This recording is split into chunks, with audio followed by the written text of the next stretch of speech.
Good morning, अस्सलाम वालेकुम, खुशामदीद आपको कहेंगे नया दिन में। मैं हूं आपकी मेज़बान महक असलम। नया दिन, नए सुबह, एक नया आज़म, बहुत कुछ नया करने की जब आप ठान लेते हैं तो अल्लाह ताला आपको एक नया मौका देता है जिसे आप कहते हैं नया दिन। और ये नया मौका बहुत कुछ करने का वाकई एक बहुत बड़ा चांस होता है और इसको हमेशा अवेल करें अच्छे तरीके से, पॉजिटिविटी के साथ। और जब आपकी बड़ी हैप्पी मॉर्निंग होती है ना तो फिर आप हैप्पी मॉर्निंग करना बड़ा ज़रूरी होता है, इसलिए क्योंकि हैप्पी मॉर्निंग होगी, अच्छा सोचेंगे, अच्छा खाएंगे, डाइट अच्छी रहेगी, आपकी हेल्थ अच्छी रहेगी, लोगों से अच्छे तरीके से आप बात करेंगे, पॉजिटिविटी आपके अंदर जनरेट होगी, लोगों को पॉजिटिव वाइब्स आपसे आएंगी और लोग कहेंगे यार फलाने बंदे के साथ बैठ रहे हैं, इससे बड़ी पॉजिटिव वाइब्स आती हैं। और मैं चाहती हमेशा यही हूँ कि आपके दिन का आगाज़ बहुत अच्छा हो और वो अच्छा आगाज़ अच्छी बात से हो। नीयत कितनी भी अच्छी हो, दुनिया तुमको तुम्हारे दिखावे से जानती है और दिखावा कितना भी अच्छा हो मगर अल्लाह तुमको तुम्हारी नीयत से जानता है। वो कहते हैं ना, अमाल का दारोमदार नीयतों पर होता है। ये ना सोचें कि आप फलाना आपके बारे में क्या सोचता है, वो साथ वाली खाला क्या सोचेंगी, वो चाची क्या सोचेंगी मेरे बारे में, या मेरी इवन बहन क्या सोचेगी, या मेरा भाई क्या सोचेगा।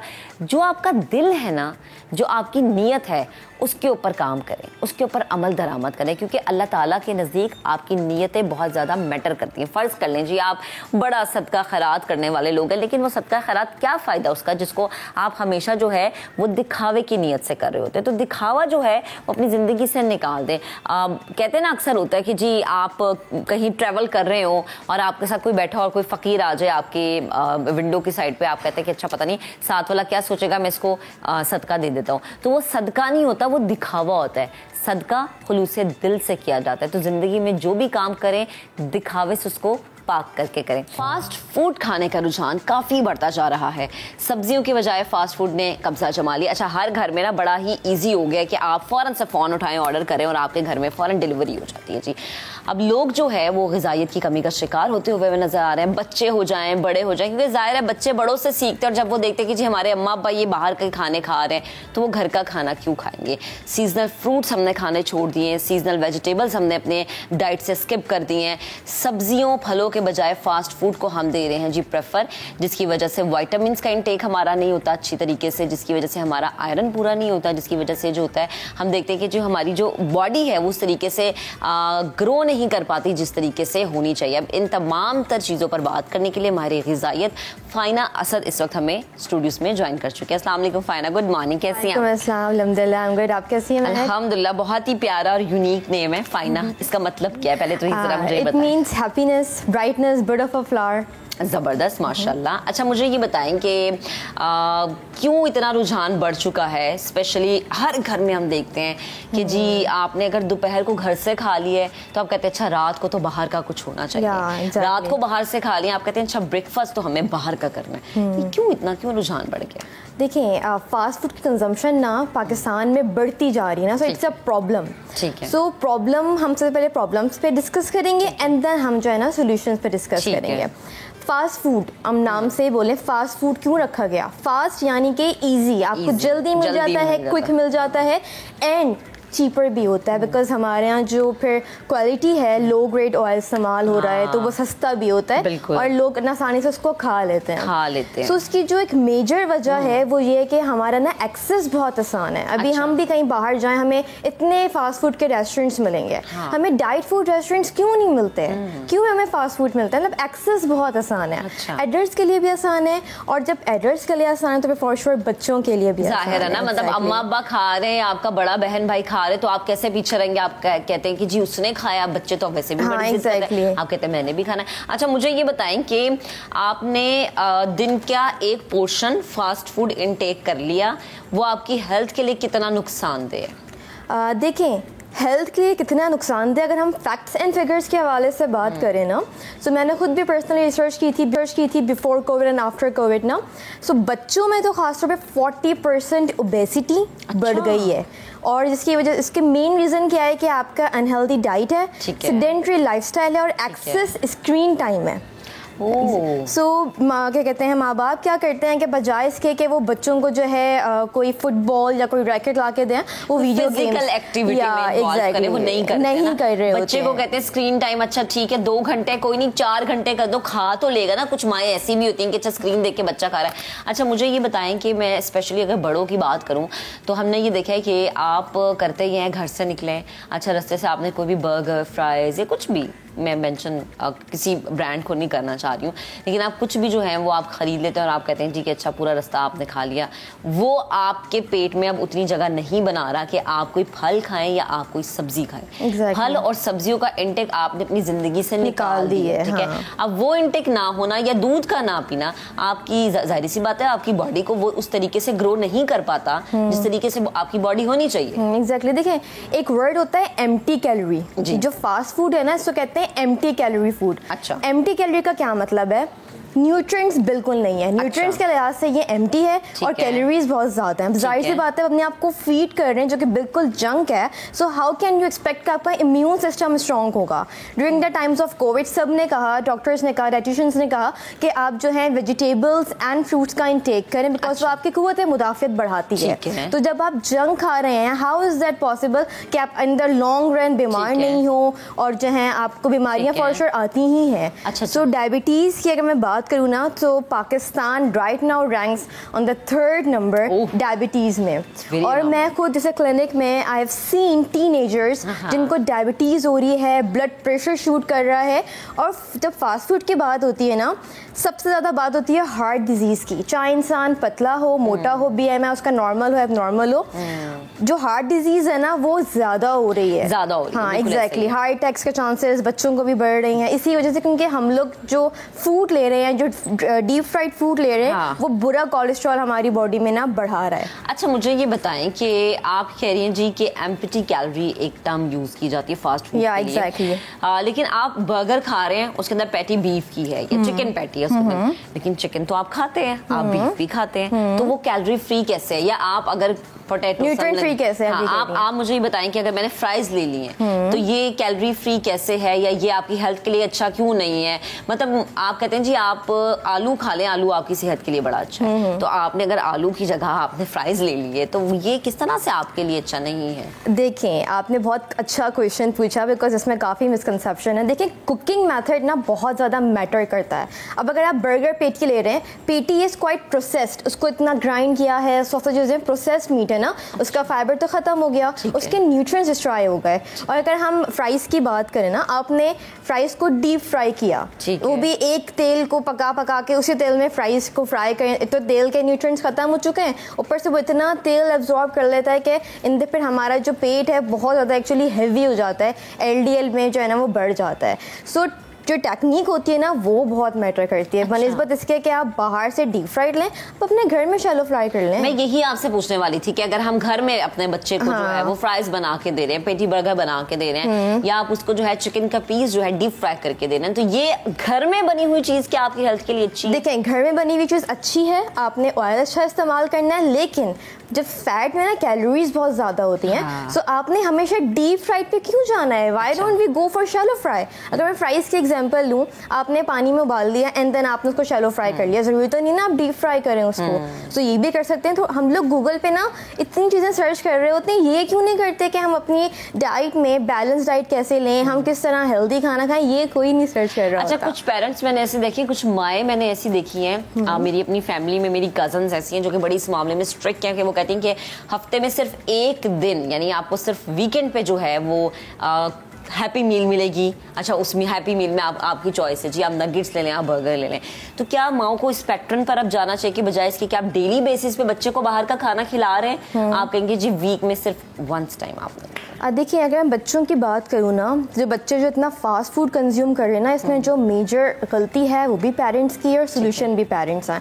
ये पूरी कहानी स्टार्ट होती है आपके वीनिंग के टाइम से। 6 महीने के बाद बच्चा जब सॉलिड फूड लेना शुरू करता है, तब अगर आप उसको प्रोसेस चीज़ें दे रहे हैं, रिफाइंड चीज़ें दे रहे हैं, तो इन द लॉन्ग रन उसकी आदत उसी की बन जाती है। फिर बाद में हम बच्चों को कल्प्रिट बना रहे थे, भाई ये तो बहुत बाहर का खाना खाती है या खाता है। इसमें गलती ना पेरेंट्स की है। अगर हम अपनी एग्जाम्पल लें, हम बाहर जाके इतना भी सेट हो जाए, हम वेस्ट में रहें, वी विल रिमेन देसी, हमारा पेट भरेगा वही रोटी सालन, क्योंकि बचपन से हम वही खा रहे हैं ना। सो ये डिपेंड करता है आप अपने बच्चों को शुरू से क्या फीड कर रहे हैं। सही है। अच्छा, बड़े भी इस तरह की आदत अपना लेते हैं कि जी बड़ों ने भी अगर ऑफिस में बैठे हुए हैं तो फ्रेंड्स के साथ है, बाहर से आप पिज्जा ऑर्डर कर लिया, विंग्स ऑर्डर कर लिए। अब जो ये विंग्स खाने वाले दोस्त है मेरे, मेरा गला दबा देंगे क्योंकि मैं भी उनके साथ बैठ के विंग्स खाती हूं। तो ये जो आप बाहर से डेली बेसिस पे, हमारी टीम भी यही करती है ना, आफ्टर प्रोग्राम हमारी टीम भी बाहर से खाना खाती है, तो ये आपके लिए कितना अनहेल्दी है?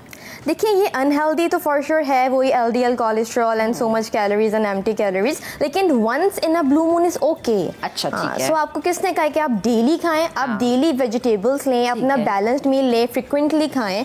सो आपको जो है ना क्रेविंग, जब एकदम से बहुत ज़्यादा आपको भूख लगती है, आप बेसिकली गलत चीज़ों पे जा रहे होते हैं। आप बार बार हेल्दी मील लें, once in a while is okay. ठीक है। अच्छा, मैं चाह रही हूँ लास्ट में ज़रा जो हमें देख रहे हैं, स्पेशली जो हमारी माएँ हमें देख रही हैं, हमारी बहनें देख रही हैं, किस तरीके से, भले से वो आपके मियाँ हैं, आपके भाई हैं, आपके बच्चे हैं या आप खुद हैं, आप किस तरीके से अपने आप को इस चीज़ से रोक सकते हैं कि अच्छा मुझे अब डेली बेसिस पे बाहर का खाना नहीं खाना, मुझे प्रेफर करनी है घर की दाल, घर की सब्जी, फ्रूट्स खाने हैं, दूध को अपनी डाइट में शामिल करना है? किस तरीके से आप किस तरीके से? सबसे पहले तो हेल्दी ईटिंग इंकरेज करें घर में। बच्चों को समझाना तो बहुत आसान है, आप जैसा चाहते हैं आपके बच्चे बने, आप उनके लिए खुद एग्जाम्पल सेट करें तो वो वैसे ही हो जाएंगे। सो ये पूरा प्रोसेस है। जैसे कि अगर आप कुछ चीज़ बाय खरीदने जा रहे हैं, बजाय इसके कि आप सफ़ेद आटा इस्तेमाल करें, आप रिफाइंड पे जाएं, आप ऑर्गेनिक पे जाएं, आहिस्ता आहिस्ता लाइफस्टाइल अपना चेंज करें, बिकॉज अब काफ़ी ख़राब हो गया है, एकदम से ठीक नहीं होगा, आपने एक एक स्टेप लेके करना होगा। ऑर्गेनिक चीज़ों पे जाएं, बजाय सफ़ेद चावल के आप ब्राउन चावल पे जाएं। सफ़ेद खाने once in a while is okay ना। सो आहिस्ता आहिस्ता करें। वेजिटेबल्स की अगर मैं बात करूं तो आप हर मील में एक सैलड का पोर्शन लाजमी घर में बनाएं। I know it takes time, labour लगती है, लेकिन ये इंपॉर्टेंट है। और जहाँ तक बात है हैबिट बनने की ना, इट टेक्स 40 डेज एक हैबिट बनने में। अब जब आप खाए जा रहे हैं, एक टाइम आएगा आप बोलेंगे एक चीज़ मिसिंग है, आपको आदत हो जाती है। सो आपको ना बार बार बेसिकली खाते रहना है। आप स्नैक्स की अगर हम बात करें, बजाय इसके कि आप लेस बच्चों के सामने रखें, आप नट सामने रखें, आप फ्रूट सामने रखें। वो क्यों नहीं खाएंगे? वो थक के आएंगे, भूख लगती है इंसान को, जो सामने होता है वो खाता है। हाँ।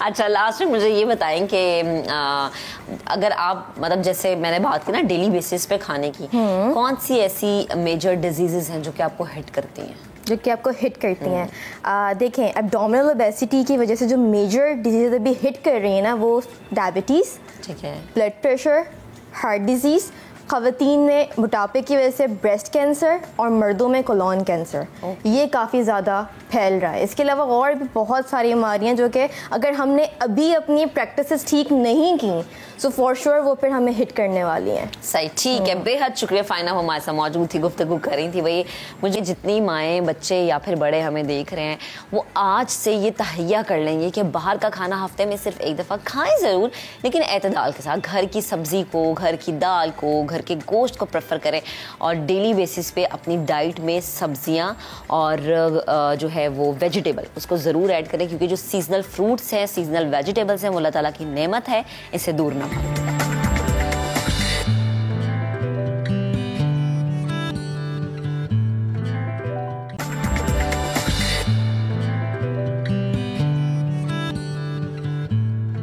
अब आपको बताएं, आपकी जल्द के हवाले से बात करना बड़ा ज़रूरी है। अगर आपकी स्किन जो है वो ढीली है, ये लटकी हुई है, आपको लग रहा है कि लूज़ हो गई आपकी स्किन, तो आप ये चाहेंगे जी कि हमारी स्किन बहुत ज़्यादा जो है वो अपनी जगह पर आ जाए, हम स्किन टाइटनिंग करवा लें। अच्छा, स्किन टाइटनिंग हर किसी के लिए नहीं होती, ये जानना, इसको समझना बड़ा ज़रूरी है।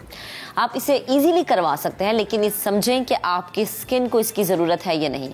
अल्ट्रा फॉर्मर, पूरे चेहरे, गर्दन और आपकी बॉडी का कोई भी पार्ट जो कि आपको लग रहा है जी कि ये लूज है, उसको आप जो है टाइट करवा सकते हैं। इसका तरीक़ाकार क्या है, ये आप किस तरह करवा सकते हैं, ये काम किस तरह करता है, आया इसकी सेटिंग्स होती हैं, या ये एक दफ़ा ही करवाने के बाद 2-2, 3-3 महीने जो है, या पूरा साल जो है, या 2-3 साल आप इजीली गुजार सकते हैं। इसका कोई नुकसान होता है या नहीं होता, इस पर बात करने के लिए डॉक्टर अमरीन रोशन इस वक्त हमें स्टूडियोज में ज्वाइन कर चुके हैं। अस्सलाम वालेकुम डॉक्टर साहबा, गुड मॉर्निंग। कैसी हैं आप? Good morning, thank you so much for calling. अच्छा डॉक्टर साहबा, मुझे बताएं सबसे पहले तो ये अल्ट्रा फॉर्मर है क्या, बेसिकली ये क्या टेक्निक है?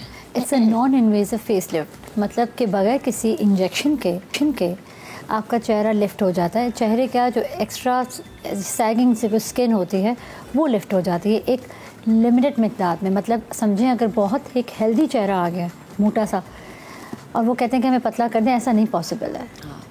हमेशा एक स्मार्ट लुकिंग ही एक्स्ट्रा स्मार्ट लुकिंग बन सकता है।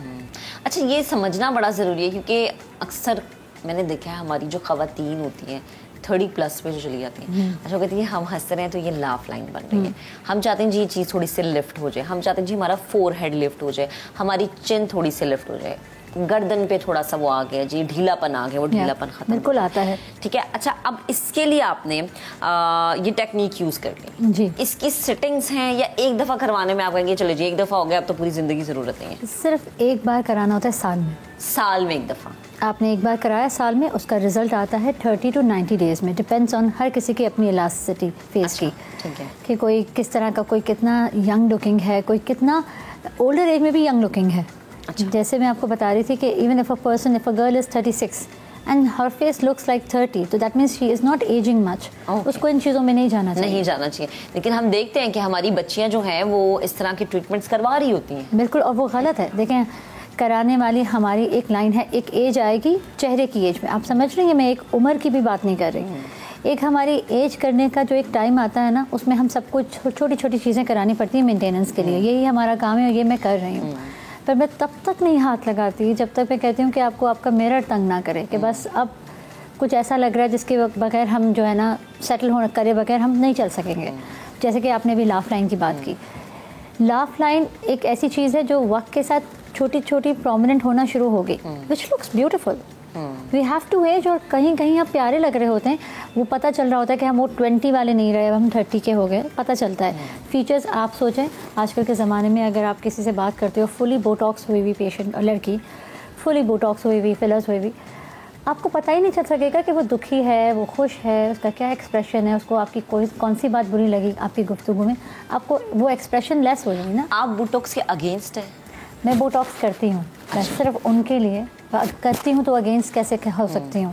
करती हूँ उनके लिए जिनको बहुत ज़रूरत हो, जिनका फ्राउन करने में बहुत ज़्यादा लाइंस हो। अच्छा, अब इसमें भी बहुत ज़्यादा देखिए ना चीज़ें आ जाती हैं। मिसकंसेप्शन है कि बोटॉक्स आप तब करवाएं जब आपको बहुत ज़रूरत है। अच्छा, हम देखते हैं कि जी आपकी थोड़ी सी स्किन ढल गई है, थोड़ी सी आपकी जल्द आपको लूज लग रही है, हम फ़ौरन किसी ट्रीटमेंट की तरफ चले जाते हैं। अच्छा, ये जो मैंने जिस ट्रीटमेंट का जिक्र किया अल्ट्रा फॉर्मर, ये बेसिकली किन लोगों के लिए ज़्यादा रिकमेंड है? जिन लोगों ने अपना बिल्कुल ख्याल नहीं रखा, बेशक फिर वो 25 के भी हैं। अच्छा, इसमें इस तरह की स्पेसिफिक एज रेकमेंडेड नहीं है। टीन एज के बाद, टीन एज तक ऑफ कोर्स आप नहीं करते कुछ भी।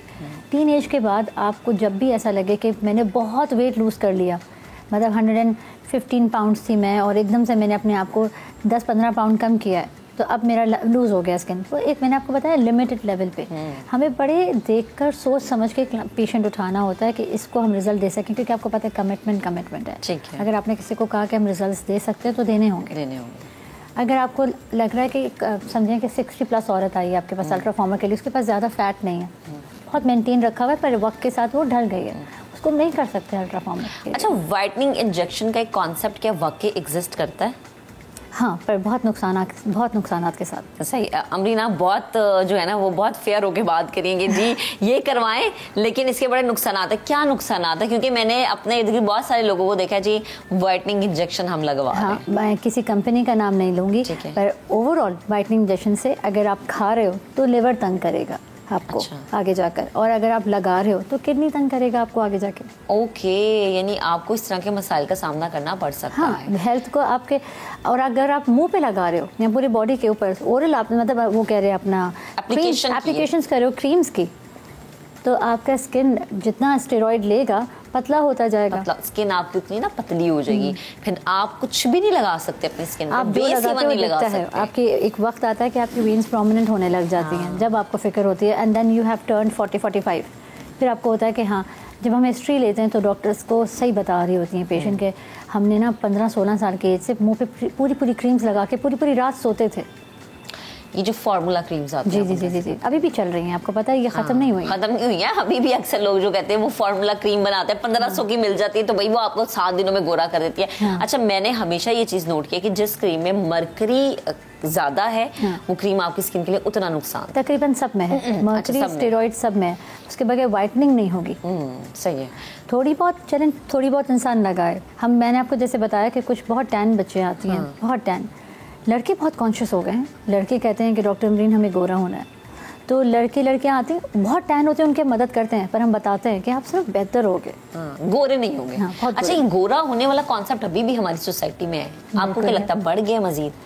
हर वक्त हमेशा से था, और अभी भी जब पेशेंट आते हैं तो अगर जैसे कोई बहुत गोरी है तो वो ये मुझे नहीं बोलेगी कि मुझे गोरा होना है, वो कहेगी मुझे मल्टीविटामिन्स की ज़रूरत है, तो आप मुझे ग्लूटाथायोन में लगा दें, वो कॉकटेल लगा दें जिसमें सब मौजूद है, क्योंकि मुझे डॉक्टर ने कहा है कि आप मल्टीविटामिन्स लें। तो हम समझ जाते हैं। ये IV करवाना सही होता है आपकी बॉडी के लिए?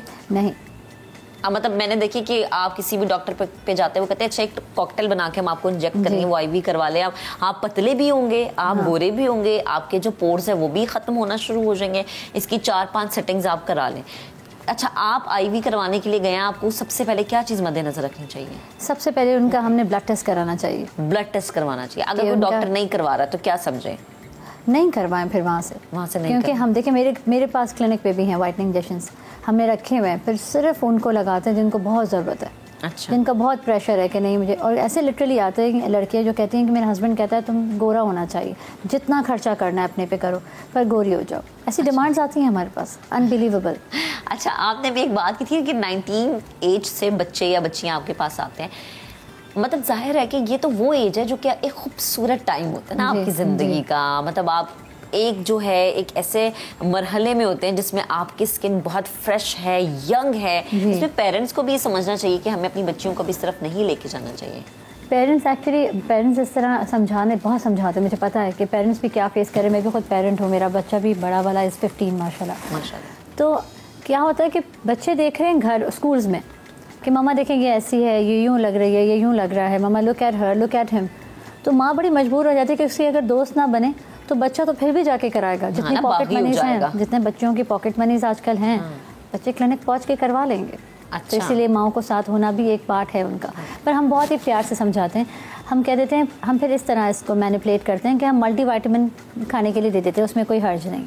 अच्छा। उसमें भी वो वाइटनिंग इंजेक्शंस, वो वाइटनिंग की टैबलेट्स मांग रही थी, मैं कहती हूँ इससे गोरा भी होंगे आप, इससे गोरे भी होंगे, तो हम ये कर देते हैं बच्चों के साथ। अच्छा डॉक्टर साहब मुझे ये बताएं कि कहा जाता है जी कि आप मल्टीविटामिन्स अपनी डेली रूटीन में ज़रूर शामिल करें। बिल्कुल। स्पेशली वो ख़वातीन जो कि हफ्ते में 2 से 3 दफ़ा मछली नहीं खा सकती, जो डेली बेसिस पे दूध नहीं लेती, या इवन आफ्टर डिलीवरी बहुत सारी ख़वातीन अपनी वो विटामिन्स खाना छोड़ देती है जो कि आपने प्रेगनेंसी के टाइम में खाई होती है। उसके बाद होता है ये आपकी स्किन पे ब्लैक स्पॉट्स आना शुरू हो जाते हैं, बाल गिरना शुरू हो जाते हैं, स्किन डल होना शुरू हो जाती है। तो मैं चाहती हूँ जरा आप ख़वातीन को ये चीज़ बताएं कि अपनी ज़िंदगी में विटामिन शामिल कर लें, क्योंकि बहुत सारी ख़वातीन का ये माइंड है कि जी विटामिन खाने से आप मोटे हो जाते हैं। कुछ मल्टीविटामिन ऐसी हैं जिसमें आता है आप वेट गेन करते हैं। बिल्कुल करते हैं, पर आपकी हेल्थ के लिए बहुत अच्छा है। हम जैसे एज करना शुरू करते हैं 25 के बाद, हेयर लॉस होना शुरू हो जाता है। क्योंकि विटामिन B12 कम होना शुरू होता है। अच्छा। विटामिन B12 कम होगा, आपका हेयर लॉस। सबसे पहले जाके बंदा विटामिन B12 का टेस्ट कराए। अच्छा। अगर वो कम, यानी कोई भी विटामिन लेने से पहले आपने टेस्ट करवाना है। देखें, कोई भी विटामिन अगर एक्स्ट्रा लिया तो वो स्टोन करा देगा, पथरी। अगर आपने कोई भी एक्स्ट्रा, मतलब कोई भी विटामिन आप खा रहे हो रोज खा रहे हो, काफ़ी ऐसी लड़कियां हैं जो 6-7 मल्टीविटामिन्स खाती हैं, तो उनके जिस्म के अंदर वो स्टोन बनना शुरू हो जाता है। जैसे आप एक्स्ट्रा ऑर्डिनरी अगर ग्रीन वेजिटेबल्स पे हो तो भी आपको स्टोन होता है, एक्स्ट्रा कैल्शियम स्टोन पैदा करेगा। ओके, यानी आप किसी भी तरह का कोई भी ट्रीटमेंट करवा रहे हैं उसके लिए एक टेस्ट आपका होना ज़रूरी है। हर चीज़। मैंने आपको लास्ट टाइम बताया था ना कि PRP हम कराते तो भी हम पहले टेस्ट करवाते हैं। ठीक है, हम देखें अब देखें ना, ये PRP में भी बहुत सारे मिसकंसेप्शन है कि जी PRP एक फलानी टाइप की होती है, किट के साथ होती है। तो जो किट के साथ होती है वो ज़्यादा फ़ायदेमंद होती है, लेकिन वो एक्सपेंसिव होती है। लोग कहते हैं सस्ते में चांद छुटाओ और जी सस्ती वाली आप करवा लो। इसमें भी एक आपका माइंड आ जाता है। मैं हमेशा से एक बात करती हूँ कि जब आप किसी डॉक्टर के पास जा रहे हैं अपनी स्किन को लेके, उससे पहले आपका अपनी स्किन से दोस्त होना, उससे दोस्ती करना बड़ा ज़रूरी है कि आपको ये पता हो कि आपकी अपनी स्किन कैसी है, बजाय इसके कि कोई डॉक्टर आपको बता रहा है। बिल्कुल, ये घर से पता चल रहा होता है आपको। अगर आप अनमैरिड हो तो आपके पेरेंट्स कुछ ना कुछ हाईलाइट कर देंगे जो कि आपको पता है, बिल्कुल सच बोलेंगे कि बेटा तुम में कोई दाग आ रहे हैं, कोई। जैसे आजकल मिलास्मा बहुत फैला हुआ है, पिगमेंटेशन। आपने देखा होगा कि बच्चे निकल जाते हैं स्कूल और कॉलेजेस के लिए विदाउट सन ब्लॉक, तो उनको हल्के हल्के पैचेस, इसको छाइयाँ कहते हैं, शुरू हो जाती हैं यंग एज से। सही, ठीक है डॉक्टर साहब, बेहद शुक्रिया आप हमारे साथ मौजूद कर रही थी। तो बड़ा ज़रूरी है अपनी स्किन से दोस्ती करना, और स्पेशली माएँ वो बच्चियों पे या बच्चों पे ज़्यादा नज़र रख सकती है कि उनके बच्चे को या उनकी बच्ची की जो स्किन है वो किस एज में है, क्या ज़रूरत है इसको। मुझे ये लगता है कि कोई भी चीज़ एप्लीकेशन करने से बेहतर है कि आप सब्जियां और फल जो हैं वो ज़्यादा खाएं, ताकि वो खाने से आपके चेहरे पे नज़र आए ना।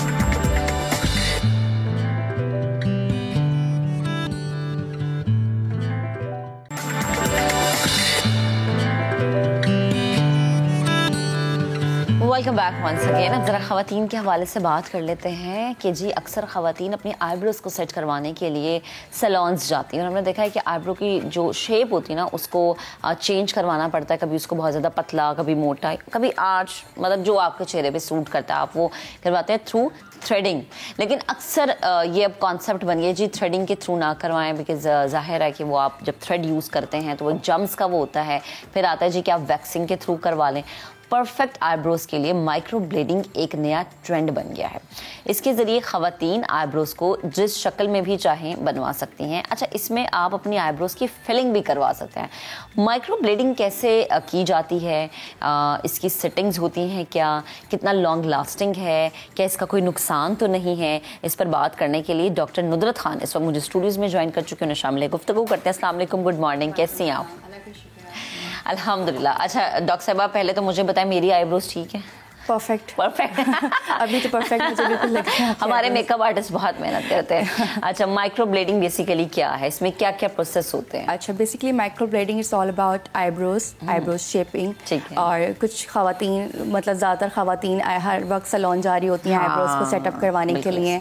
और इसमें क्या होता है कि डिफरेंट स्टाफ होते हैं वहाँ पे, वो डिफरेंट हाथों से वो करवा रही होती हैं काम, तो वो आईब्रोज उनकी परफेक्ट किसी शेप में नहीं। मुझे लगता है थ्रेडिंग के थ्रू करवाने से जम्स का भी होता है, हाइजीन का भी थोड़ा प्रॉब्लम होता है, और इसके अलावा डिस्टर्ब होती हैं आईब्रोज, तो उसके लिए एक परफेक्ट सोल्यूशन है माइक्रो ब्लेडिंग। अच्छा। और इसमें ये होता है कि जिनकी आईब्रोज बहुत ज़्यादा लाइट हैं या कट्स लगे हुए हैं, मोस्टली समटाइम्स इस तरह होता है, मोस्टली खवातीन को कट्स बचपन का कट्स लगे हुए होते हैं, अगर चोट का कोई निशान होता है उसको कवर अप करने के लिए वो दे वांट के वो micro blending is a good option. ठीक है। अच्छा, आप लोग इसके थ्रू क्या फिलिंग करते हैं? लाइक अगर जी हल्की भवें हैं तो मैं चाह रही हूँ जी कि थिक हो जाए, या अक्सर हम देखें कैंसर पेशेंट्स होते हैं, ठीक है, तो क्या इसके थ्रू आप लोग फिलिंग करते हैं? बिल्कुल ऐसा करते हैं। मोस्टली कैंसर पेशेंट्स होते हैं, एलोपेशिया पेशेंट्स होते हैं, जिनके आईब्रोज गिर जाती हैं, बाल गिर जाते हैं, इवन के हेयर, अगर आपका हेयर कैमोफ्लेज भी इससे होता है। It's a technique, basically it's a semi permanent makeup की टेक्निक है। अच्छा। इसमें आपका अगर एलोपेशिया आपको हेड पे भी है या आईब्रोज की तरफ भी है तो हम इसको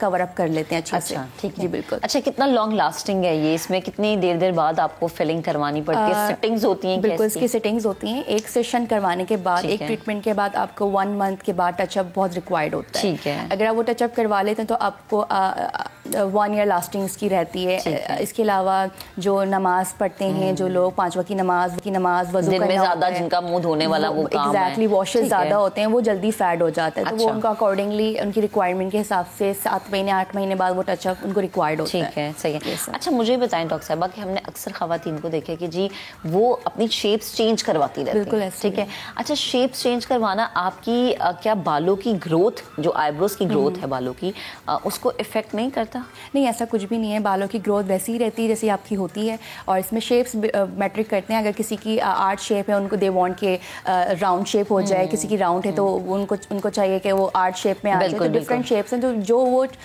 शेप डिमांड करते हैं पेशेंट, हम उनको वो शेप करके देते हैं। अच्छा, ज़्यादातर आपके पास क्या डिमांड आती है? ज़्यादातर हमारे पास वैसे तो हर तरह से आती हैं। समटाइम्स लोग कहते हैं हमें माइक्रो ब्लेडिंग स्ट्रोक्स करते हैं। अच्छा। माइक्रो ब्लेडिंग स्ट्रोक्स में क्या होता है, बाकायदा हम हेयर का स्ट्रोक बनाते हैं, नेचुरल। अच्छा। वो बिल्कुल नेचुरल बाल बने हुए लगते हैं। एक हमारा होता है जिसमें हम सिर्फ फिलिंग करके उनको बता रहे होते हैं, फिलिंग प्रॉपर कर देते हैं, यानी कि उनके बाल प्रॉपर हैं, हेयर बिल्कुल प्रॉपर है, लेकिन दे जस्ट वांट कि थोड़ी फिलिंग इन्हेंसमेंट हो जाए।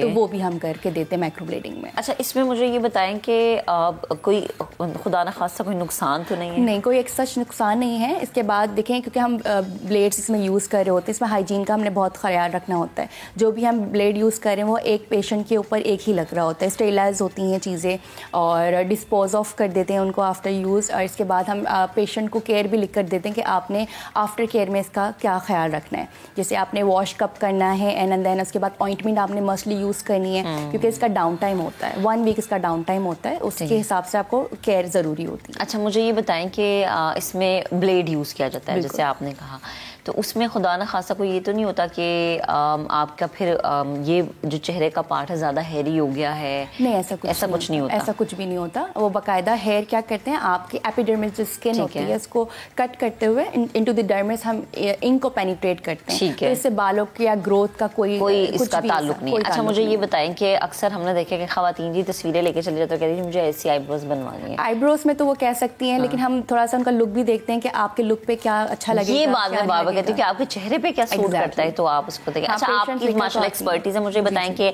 स्पेशली खवातीन के हवाले से, जिन खवातीन का चेहरा राउंड में है उनके चेहरे पे कैसी आईब्रोज सूट करती हैं? ये डिपेंड कर रहा होता है कि नेचुरल आईब्रोज किस तरह की हैं और कितना हम चेंज उसमें लेकर आ सकते हैं, क्योंकि हर सबका चेहरे के हिसाब से आईब्रोज नेचुरली एक शेप दिया जाता है। पहले हमने पेशेंट का राउंड हो या उनका जैसा भी शेप हो फेस का, हमने देखना होता है उनकी खुद की नेचुरल आईब्रोज किस तरह की है, क्योंकि अगर हम जो शेप को चेंज करते थे, क्योंकि इनकी हेयर ग्रोथ तो आती ही है, हमने उसके अकॉर्डिंगली हम ज़्यादातर पेशेंट को यही रिकमेंड करते हैं अपनी नेचुरल लुक में ज़्यादा रहें, तो वो ज़्यादा बेटर है। ठीक है। अच्छा, अक्सर मैंने ख़वातीन देखी हैं जो ये कहती हैं जी कि अच्छा हमारी शुरू से जो है ना वो आईब्रोज की ग्रोथ नहीं है, शुरू से बहुत लाइट बाल आते हैं, ऐसा क्यों होता है?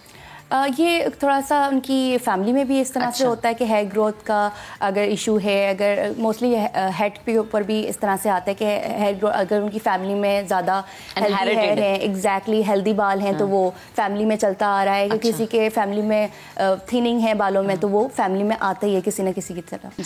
अच्छा, मैंने अक्सर देखा कुछ मर्द हज़रात जो मॉडल्स हैं, मेल मॉडल्स हैं, उनकी प्रॉपर एक शेप बनी होती है। वो हाँ जी, वो क्या मतलब वो भी माइक्रो ब्लेडिंग ही होती है? नहीं, वो एक तो जैसे मर्दों की ऑलरेडी थिक आईब्रोज होती हैं, वो अब आजकल तो आपको पता है थ्रेडिंग वैक्सिंग तो नॉर्मल हो गई, तो वो जिनको रिक्वायरमेंट होती है, इतनी ज़्यादा रिक्वायरमेंट मर्दों की तो नहीं है, लेकिन वो कट्स वगैरह के लिए तो वो करवा लेते हैं, फीमेल की ज़्यादा रिक्वायरमेंट। अच्छा, मैंने देखा कि सोशल मीडिया पे कुछ लड़कियां जो टीनेजर्स हैं वो मतलब फॉर फैशन कट्स लगवा लेती हैं। वो फैशन में बाहर के सारे फैशन आए, इवन के हेड पे भी आप कट्स लगवा लेते हैं, बहुत चला था ट्रेंड में। अच्छा, तो जहाँ पे आप कट लगाते हैं फिर वहाँ पे बाल नहीं आते? नहीं, वो तो वो शेव कर रहे होते हैं ना, वहाँ पे बाल आ जाते हैं। सही है। वो फिर आपको मंथली इसी तरह से वो सेट रखना पड़ता है, जैसे आप आईब्रोज को सेट करते हैं, फिर आपको कट को सेट रखना पड़ता है। अच्छा, ये पाकिस्तान में चूंकि एक बड़ी नई चीज़ है, हम बाहर के ममालिक में तो एक नॉर्मल इसको लिया जाता है, ये एक्सपेंसिव है?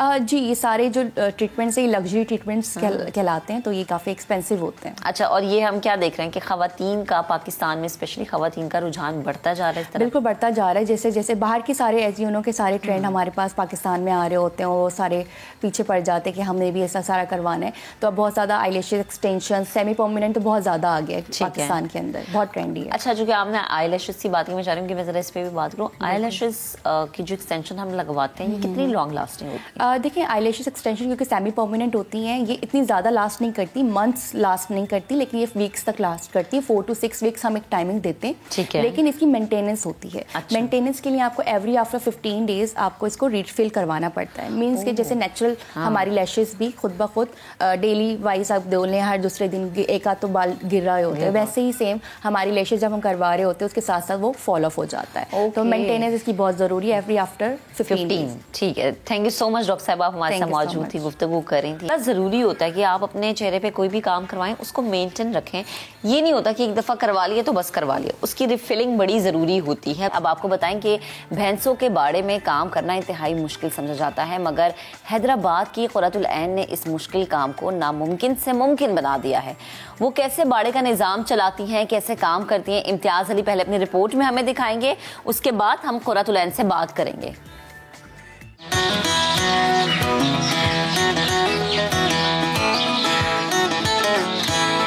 हाथों में 4 कैमरों वाला मोबाइल और कलम रजिस्टर ही नहीं, क़ुर्रतुल ऐन खुद बेलचा भी उठाती है।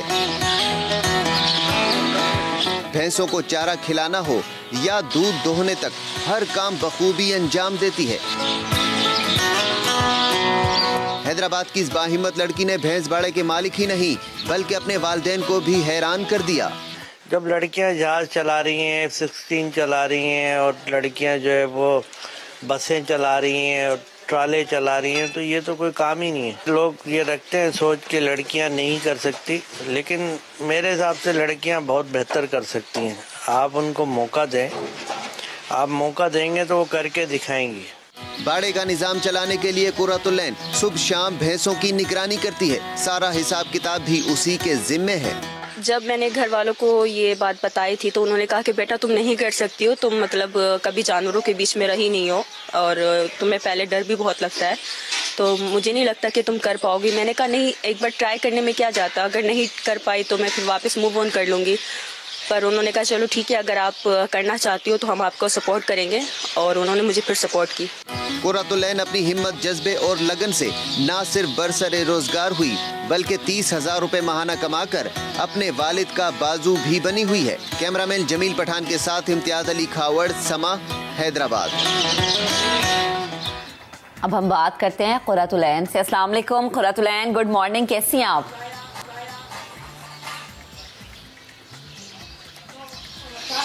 वालेकुम अस्सलाम, गुड मॉर्निंग। अल्हम्दुलिल्लाह, अल्लाह का करम है, मैं ठीक हूँ। आप सुनाएं, आप कैसी हैं? अल्हम्दुलिल्लाह। इतना मुश्किल काम कैसे कर लेती हो आप?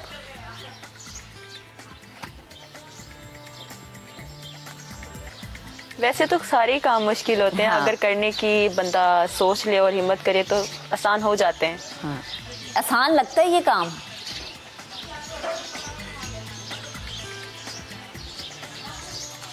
नहीं, काफ़ी मुश्किल काम था। ये है कि अब करने काम रेगुलर बेसिस पर होता रहता है और काफ़ी मंथ हो गए, तो अब काफ़ी आसानियाँ आ गई हैं काम करने में।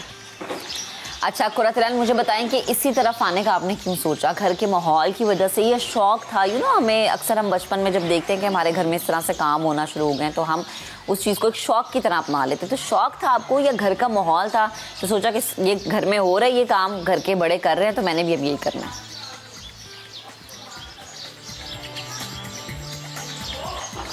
नहीं, ऐसा तो कुछ भी नहीं था कि मैं मॉल्स वगैरह में और मैनेजमेंट का काम वगैरह ही पहले करती थी। अच्छा। पर जहाँ मैं ये काम करती थी वहाँ पे सर थे, उन्होंने कहा कि हमने इस तरीके से बाड़ा खरीदा है अपना, अगर आप मैनेजमेंट वहाँ पर करें। तो पहले तो मैं खुद भी हैरान हो गई थी कि मैं एज अ मैनेजर के तौर पर और वो भी बाड़े में काम करूँगी तो काफ़ी अलग है, और जानवरों के बीच में मैं कैसे रह पाऊँगी। हाँ। उन्होंने कहा आप जाएँ, आप हिम्मत तो करें, पहले सोचे तो सही, जाकर देखें, अगर आपको समझ में आता है आप कर सकेंगी, मुझे पूरा पता है। पर यहाँ पर आने के बाद यहाँ का माहौल देखा, काम वगैरह को समझने के बाद जब भैंसे वगैरह को देखा, छोटे छोटे बच्चे, तो काफ़ी शौक पैदा हो गया कि नहीं मुझे करना चाहिए, मैं कोशिश करूँगी तो इंशाल्लाह मैं कर सकूँगी ये काम। अच्छा, तो मुझे बताएं कि घर वालों का क्या रिएक्शन था जब आपने अपने पेरेंट्स को बताया, अपने घर वालों को बताया कि अच्छा मुझे अब मैनेजमेंट संभालनी है एक बाड़े की?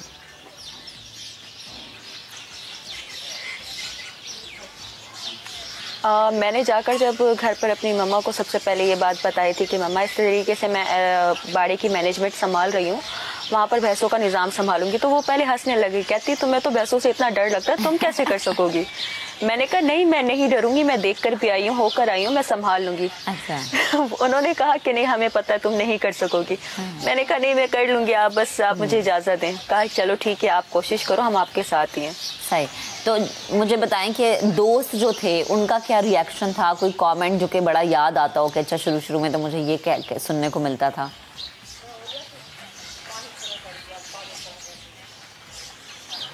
हाँ, जब स्टार्टिंग मैंने यहाँ पर की थी तो उसके बाद अगर किसी फ्रेंड्स वगैरह की कॉल आ जाए, पूछती यार कहाँ पर हो तुम? मैंने कहा कि यार मैं बाड़े पर मैनेजमेंट का काम संभाल रही हूँ। बाड़े पर? यार तुम वहाँ क्यों चली गई हो? वहाँ का माहौल कैसा होता है? वहाँ पर तो सिर्फ जेंट्स होते हैं, स्मेल इतनी होती है, बदबू वगैरह होती है, आप वहाँ पर कैसे काम करोगी? और वो तो बहुत, वहाँ का माहौल ही अलग होता है। हाँ। और ये तो सिर्फ मर्दों का काम है, लेडीज से थोड़ी ना कर सकती हैं। हाँ। काफ़ी अलग तरीके से मतलब ट्रीट, अलग उनकी कमेंट्स वगैरह होते थे। पर आहिस्ता आहिस्ता ये था कि जब काम करना स्टार्ट करा तो हम जब काम को समझे तो फिर लोगों ने भी समझना स्टार्ट कर दिया कि वाकई में कोई काम मुश्किल नहीं होता। हाँ, और ये एक बहुत गलत तासुर है कि ख़वातीन कोई इस तरह का काम नहीं कर सकती। हम देखते हैं कि गांव देहात में हमारी जो बहनें हैं, हमारी जो माएँ हैं, वो पूरा दिन इस तरह से बाड़े में गुजारती हैं, पूरा दिन अपने मर्दों के शाना बेशाना काम करती हैं। अच्छा, मुझे ये बताएं कुर्रतुलैन कि आपकी यहाँ पर क्या क्या जेडीज़ हैं, आपकी क्या क्या काम है यहाँ पर, आपने क्या क्या संभालना होता है, कौन कौन आपके अंडर काम कर रहा है, कितने लोगों की टीम है, या सिर्फ आप अकेली हैं?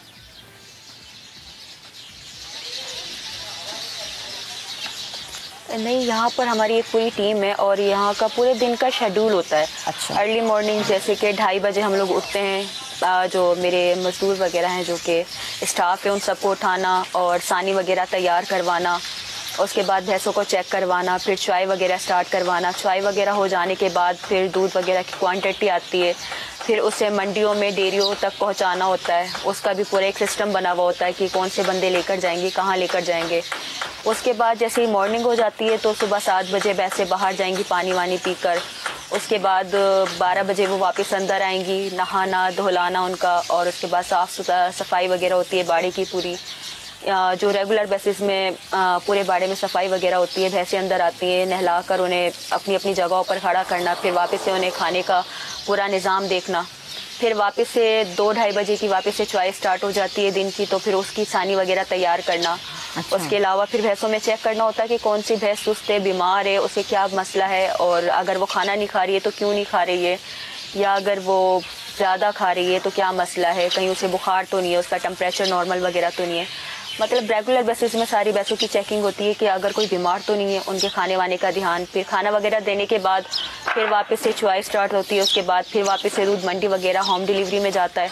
उसके बाद फिर वापस से भैंसें बाहर जाकर रात को वापस 9 बजे आती हैं। सही। अरे ये तो बड़ा मुश्किल काम है और बहुत मेहनत वाला काम है। थैंक यू सो मच कुर्रतुल-ऐन, आप हमारे साथ मौजूद थी, गुफ्तगू कर रही थी। ऑल द बेस्ट, आप इसी तरह करती रहें और इसी तरह से अपना नाम बनाते रहें। अभी लेनी है जी एक ब्रेक के बाद हम दोबारा हाजिर होते हैं, आप हमारे साथ रहिएगा।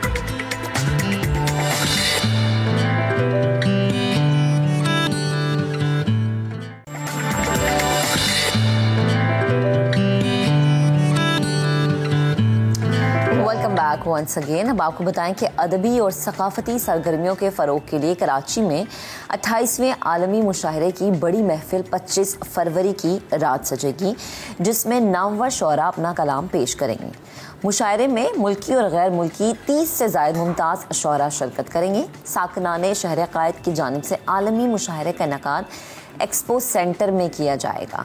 इट्स वेरी गुड, इस तरह की चीज़ें होती रहनी चाहिए, इस तरह के मुशायरों का इनेकाद होना चाहिए। वो इसलिए ताकि जो हमारी यंग जनरेशन है उनको हर साल एक रिमाइंडर दिया जाए, उनको चीज़ें याद करवाई जाए, हमारी सकाफ़त क्या है, हमारा अदब हमें क्या सिखाता है। इसके अलावा जो मुमताज़ शोरा यहाँ पर शिरकत करेंगे, उनकी हिस्ट्री, उनका काम और उनकी काम से मोहब्बत, ये सब चीज़ें जानना, इन सब पर बात करना बड़ा ज़रूरी है। वो इसलिए कि जब हम इस पर बात करेंगे तब हमें यकीन आएगा, तब हमें पता चलेगा कि हमारा जो अदब है, हमारी जो सकाफ़त है वो कितनी वसी है, हमें कितना कुछ सीखने को मिलता है। अब इसी पर बात करने के लिए चीफ कोऑर्डिनेटर महमूद अहमद खान और जमाल असर साहब इस वक्त मुझे स्टूडियोज़ में ज्वाइन कर चुके हैं, उन्हें शामिल गुफ्तगू करते हैं। अस्सलाम वालेकुम सर, गुड मॉर्निंग, कैसे हैं आप? अस्सलाम वालेकुम जमाल साहब, कैसे हैं आप? सर, सबसे पहले गुफ्तगू का आगाज़ आपसे करती हूँ। बड़ा ही बेहतरीन और बड़ा ही ज़बरदस्त हम देख रहे हैं कि एक मेला सजने जा रहा है, हर किसी को दावत है, हर कोई आ सकता है, फैज़ पा सकता है। प्लीज़ ज़रा मुझे इसकी डिटेल्स शेयर कीजिए। देखिए, थोड़ी सी मैं हिस्ट्री को आपको बता दूँ। 1988 में साकनाने शहर क़ायद की तंजीम का वजूद हुआ। यूनिकेरियंस के जो लोग थे, सैयद सफ़ानुल्लाह साहब, अज़हर अब्बास हाशमी साहब, मसूद नकवी साहब, नैयर मसूद साहब, डॉक्टर पीरज़ादा साहब, इन्होंने 1988 में कराची यूनिवर्सिटी में ये तंजीम कायम की मुशायरों के लिए, और 1988 से लेके आज तक अल्हम्दुलिल्लाह हम मुशायरे कर रहे हैं। ये हमारा 28वां मुशायरा है। इस मुशायरे की शान ये है कि चारों सूबों के शोरा इकराम होते हैं और पूरी दुनिया से शोरा आते हैं। और इस बार आपको ब्रेकिंग न्यूज़ कि पिछले 5 साल से इंडियन नहीं आ रहे थे, लेकिन अभी हमें एनओसी मिल गई है और वो लोग अब से थोड़ी देर पहले पाकिस्तान में दाखिल हो जाएंगे। सही। तो ये एक बड़ी ख़बर है आपके चैनल के लिए। 5 साल से हमें 6 साल से नहीं मिल रही थी। 2 साल कोविड की वजह से हम मुशायरे नहीं करवा सके। 2 से 3 साल ऐसा हुआ था कि 2 बार इत्तेफाक से सेम डे बारिशें हो गई, उसमें नहीं हो सकी। ठीक है। तो हम पूरी तनदेही के साथ काम करते हैं और इसके अंदर हमारा असल जो जिसको हम फोकस करते हैं वो ये होता है कि हम स्टूडेंट्स को, यूनिवर्सिटीज़ के स्टूडेंट्स को बाहर लेकर आए। अल्हम्दुलिल्लाह इसमें हमारी बड़ी कामयाबी है। इंडो पाक का कोई ऐसा शायर आपको नहीं मिलेगा जो इसमें ना आया। ज़बरदस्त। कोई भी आप किसी एक का नाम लेंगी, मैं आपको एक सेकंड में ये बता दूं कि ये तमाम शोरा इकराम है जो आज तक इस मुशायरों के अंदर आ चुके हैं। सही। ये आपकी नज़र में एक होगा तो आप देख सकेंगे कि इतने बड़े बड़े जितने बड़े शोरा इकराम है वो सब इसमें आ चुके हैं। ज़बरदस्त निशान है इसकी। सही। जमाल साहब, आपकी जानिब आती हूँ। सर ने 1981 की बात की। बड़ा अच्छा मुझे लगता है कि हम इतने वसी पैमाने पर और हम इतने अरसे से एक चीज़ करते आ रहे हैं, लेकिन अगर मैं अपनी यंग जनरेशन की बात करूं, स्पेशली जैसे कि उन्होंने यूनिवर्सिटी कॉलेजेस की बात की, हमारी यंग जनरेशन की शायद सोच एक अब अलग सी होगी। मोबाइलों से वो निकलते नहीं है, सोशल मीडिया ने शायद उन्हें इतना जकड़ा हुआ है कि वो अदब और सकाफ़त की तरफ उनका रुझान नहीं है। तो मैं कैसे देख सकती हूँ कि इस तरह के मुशायरे से, इस तरह के अदबी सकाफ़ती मेले से हम अपनी नौजवान नस्ल को इस तरफ लेकर आ सकते हैं, उनको शायरी से इंट्रोड्यूस करा सकते हैं? जी, बहुत शुक्रिया आपका। पहले तो आपकी तस्दीक कर दूँ, ये मुशायरे जैसा कि महमूद खान साहब ने फरमाया कि यूनिकेरियन की तंजीम ने 1988 में डिसाइड किया था और 1989 में इसका पहला मुशायरा 1989 में। तो 89 से लेकर अब तक मेरे ख्याल से 32 या 33 साल हो गए और हमने अब तक 27 मुशायरे कर चुके हैं। कुछ वजूहात की बिना पे कुछ साल नहीं कर सके, इस दफ़ा 28वां मुशायरा हम करने जा रहे हैं। अच्छा, पहले थोड़ी सी और मैं आपको तारीख बता दूं कि शुरू के जो मुशायरे थे वो हम नेशनल स्टेडियम में किया करते थे। अच्छा। तो उस वक्त तकरीबन 20, 25, 30 हज़ार तक लोग उसमें शामिल होते थे। आपके सवाल के जवाब में फिर उसके बाद जैसे जैसे ये सोशल मीडिया का ज़माना शुरू हुआ, लोगों की तादाद कुछ कम हो गई आना, लेकिन ऐसा नहीं है कि वो उस मुशायरे से लुत्फ़ अंदोज़ नहीं होते थे। फिर लोगों ने पिछले कुछ बरसों में इस मुशायरे को या दीगर अदबी तकरीबात को अपने घर में मुख्तलिफ चैनल, सोशल मीडिया के चैनल्स के थ्रू देखना शुरू कर दिया। सही है। हमारे साथ भी ये हुआ। आते अब भी लोग हैं, 8 से 10 हज़ार लोग हमारे यहाँ आते हैं कम अज़ कम। ठीक है। अच्छा, अब उसके लिए हम मुख्तलिफ इंतजाम करते हैं। फिर मैं आपके जो सवाल आपने किया है उससे उसका जवाब कि ऐसा नहीं है कि यंग जनरेशन अदब से उसका ताल्लुक नहीं है। मैं समझता हूँ दूर हो गई है सर। मैं अभी भी ये बात नहीं समझता। मैं समझता हूँ कि वो अभी भी कनेक्टेड है। अच्छा। ज़माना थोड़ा सा बदल गया है, उसलूब थोड़े से बदल गए, लेकिन ऐसा नहीं है कि वो कनेक्टेड नहीं है। अब मैं अगर अपने ज़माने को मैं पीछे ले जाऊँ, आज से कोई 50 साल पहले, 100 साल पहले, तो मेरे भी उसलूब बदल गए। तो ज़माने के हिसाब से ज़बान भी बदल रही है, उसलूब भी बदल रहे हैं, तो वो कनेक्टेड है। और मैं ये समझता हूँ महमूद अहमद खान साहब की काविशों से अभी हमने एक बहुत बड़ा प्रोग्राम किया, बहुत मुख्तलिफ नौइयत का प्रोग्राम किया सिर्फ नौजवानों के हवाले से। महमूद अहमद खान साहब ने ये डिसाइड किया और हमारी सारी कमेटी ने कि हमने तकरीबन शहर के 35 से 40 नए नौजवान शोरा को मदऊ किया। मदऊ करने के बाद हमने एक तकरीब की जिसमें इस वक्त शहर कराची में मौजूद तमाम अहम शोरा वो सामईन में थे, यानी कि पीरज़ादा कासिम साहब, प्रोफेसर सैर अंसारी साहब, महमूद शाम साहब, इरफान साहब और अनवर शऊर साहब। तो ये 35-40 शोरा ने अपना कलाम सुनाया और इन तमाम बड़े शोरा को सुनाया।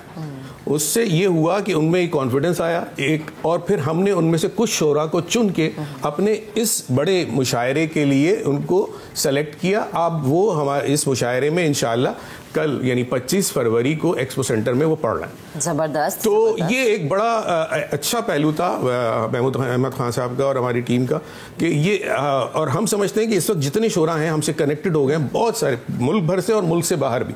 रोज़ की बुनियाद पे सोशल मीडिया के ऊपर हमें लोग अप्रोच कर रहे हैं, हम उनको जवाब दे रहे हैं और ये सिलसिला जारी और सारी है।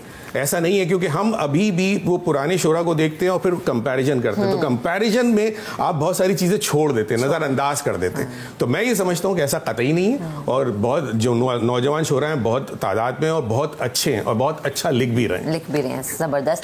अच्छा महमूद साहब, मुझे ये बताएं, अभी आपने कहा कि कुछ ऐसे शोरा इसमें शिरकत करेंगे जो कि इंडिया से आएंगे। सर अभी पिछले दिनों एक बहुत बड़ा हमने देखा था कि एक ज़बरदस्त एहतमाम किया गया फैज़ साहब के हवाले से और फिर उसमें जावेद अख्तर साहब को मदऊ किया गया। हमने बड़ी इज्जत दी उन्हें, हमने सर आंखों पे बिठाया। शायद हमारी रवायात है कि हम मेहमानों को इज्जत देते हैं, भले से वो दुनिया के किसी भी कोने से। जब हमने बुलाया तो हमने उन्हें इज्जत दी और ऐसे इज्जत दी कि हमने सर आंखों पर बिठाया। लेकिन जो उन्होंने गुफ्तगू की, जिस तरह के अल्फाजों का उन्होंने इस्तेमाल किया, इतने बड़े लिखारी को क्या ज़ेब देता है कितनी छोटी जहनियत की, या इस तरीके से बात करें एक अदबी महफिल में आप एक सियासी बात कर रहे हैं, जबकि वो जानते हैं कि पाकिस्तान का माहौल, पाकिस्तान के लोग कितने मेहमान नवाज हैं। वो पहले इंडियन नहीं है, इससे पहले भी बहुत सारे इंडियंस आ चुके हैं पाकिस्तान। मैं आपसे अर्ज़ करूँ, शुक्रिया। उनको ऐसी गुफ्तगू मेरे ख्याल नहीं करनी चाहिए, नंबर 1। दूसरी बात अहम जो है ना, बीइंग ए मॉडरेटर का फ़र्ज़ था कि वो उनको वहीं पे रोक देते, इसलिए कि जो कुछ हमारे साथ इंडिया कश्मीर में और मुख्तलिफ़ जगहों पे कर रहा है वो हम उसको भूल नहीं सकते ना। तो मैं जो है ना इस बात पे कंडम करता हूँ इस बात को कि उनको ऐसी गुफ्तगू नहीं करनी चाहिए। हमारे मुशायरों में, हम अपने मुशायरों की बात करें, हमारे मुशायरों में हमेशा इंडियंस आते रहे, कभी किसी ने कोई कंट्रोवर्शियल बात नहीं की कभी, और इंडिया के वो टॉप के शायर आते रहे कि जो पाकिस्तान और हिंदुस्तान के लिए एक पुल का किरदार अदा करते थे। वो हमेशा कहते थे कि दोस्तियाँ जो है ना वो पुल की तरह तैयार होती हैं और ये फासले जो है ना ये कभी ख़त्म नहीं हो सकते। लेकिन मेरे ख्याल मॉडरेटर साहब को चाहिए था कि फ़ौरन वहीं उसको इंटरप्ट करते। इंटरप्ट करने के बाद उस प्रोग्राम में उसको, अगर मैं कोई गलत गुफ्तगू कर रहा हूँ तो बीइंग ए मॉडरेटर आप उसको वहीं करना पड़ेगा। मेरा अपना ज़ाती ख्याल है कि नहीं करना चाहिए था। हम अपने मुशायरे की तरफ आते हैं। जैसे अभी जमाल साहब ने कहा, पाकिस्तान की तारीख में पहली दफ़ा ऐसा हुआ है कि इन लोगों को, जो शोरा को हमने बुलाया है, ये सामे थे उसके अंदर। मतलब डॉक्टर पीरज़ादा कासिम साहब, सैर अंसारी साहब, महमूद शाम साहब, अनवर शहूर साहब, ज़हूरुल इस्लाम जावेद साहब, हमने हमारे ख्वाजा रज़ी हैदर साहब, खालिद इरफान साहब, इन्होंने 3 घंटे तक बैठ के उन नए नौजवान लड़कों को सुनाए और इस पर ये लड़के इतने खुश थे नौजवान। अब हम इसको, जो नौजवानों की आपने बात की, हम चाहते भी यही हैं कि ये लोग यूनिवर्सिटी से आएँ और हम पिछले 15 दिन से मैं और जमाल साहब और हमारे साथी मुख्तलिफ यूनिवर्सिटीज़ में ये वाइस चांसलर से मिले और वो भी यही चाहते हैं कि ये जो हमारी यंग जनरेशन है ये इस तरफ आए और आने के बाद वो इसको असल जो इसकी रूह है ना अदब की, वो चाहिए। अदब की चाशनी से अगर उनका दिली लगाव हो गया तो वो जो मोबाइल से रात को 1 बजे के बाद, 12 बजे के बाद, 4 बजे तक खेलते हैं और फिर वो खाना आता है ये आता है, उससे वो दूर होते चले जाएंगे। इस मुशायरे की एक शान ये भी है कि यहाँ हम फूड कोर्ट लगाते हैं, बुक स्टॉल लगाते हैं, कुछ सकाफत एक हमारा होता है लगाते हैं। पिछले साल का जो हमारा मुशायरा था एक यादगार मुशायरा था, आपके चैनल ने और तमाम चैनल, हम सब लोगों ने उसको कवर भी किया था और लोगों ने कहा कि 10 से 15 हज़ार अफराद थे वहाँ। फैमिलीज आती हैं पूरी और इस तैयारी के साथ आती हैं कि हम 9 बजे आएँ तो सुबह जाएंगे। उस पुरानी चीज़ों को हम तो रिवाइव करना चाहते हैं और उसमें अल्हम्दुलिल्लाह बहुत हमें कामयाबी हुई और लोगों की बड़ी तादाद ने उसमें शिरकत की। इस साल भी जो शोरा इकराम पाकिस्तान से नहीं इंडिया से भी आ रहे हैं। ये 5 साल के बाद पहली दफ़ा NOC मिली है गवर्नमेंट ऑफ पाकिस्तान का शुक्रिया और उसमें इंटीरियर मिनिस्ट्री ने बहुत सारा काम किया है। और इसके अलावा अमेरिका से, ठीक है, अब मैं आपको नाम, अशफाक साहब कनाडा से आ रहे हैं और ज़हूरुल इस्लाम जावेद साहब यूएई से आ रहे हैं जी, अकील दानिश साहब आ रहे हैं UK से, खालिद इरफान अमेरिका से, डॉक्टर सबात आसिम साहब UAE से, रेहाना कमर साहब हैं, बहुत बड़ी शायरा हैं अमेरिका से, नाहिद वर्क और ये जर्मनी से, इस सारे लोग आ रहे हैं। तो ये इंशाल्लाह एक बहुत यादगार मुशायरा होगा और मैं आपके तवज्जुह से, के चैनल के तवज्जुह से अहले कराची से कहूँगा कि वो जरूर शिरकत करें, अपने उसमें शिरकत करें और अपने बच्चों को खास तौर पे लेकर। ठीक है सर, बल्कि कराची की पूरी दुनिया से। जी सर प्लीज जरा जल्दी, क्योंकि वक्त निकल जाता है, ब्रेक का कहा जा रहा है। सामीन के लिए एक बात ये कि बहुत सारे लोग सवाल करते हैं कि ये मुशायरा फ्री है या इसका कहीं से टिकट मिल रहा है। तो ये मुशायरा सबके लिए फ्री है और कार्ड की भी जरूरत नहीं है। आप तमाम लोगों के साथ, अपने खानदान के साथ आइए और शिरकत कीजिए। NIC जरूर लेकर आइए। ठीक है जी, जमाल साहब बेहद शुक्रिया आपका, महमूद साहब बेहद शुक्रिया आपका। तो भाई जाइए, लुत्फानंदोज़ हो और आपके बच्चे जो हैं इस चीज़ से मुस्तफ़ीद जितना होंगे आपके लिए अच्छा होगा। अभी एक ब्रेक लेते हैं, ब्रेक के बाद दोबारा हाजिर होते, साथ रहिएगा।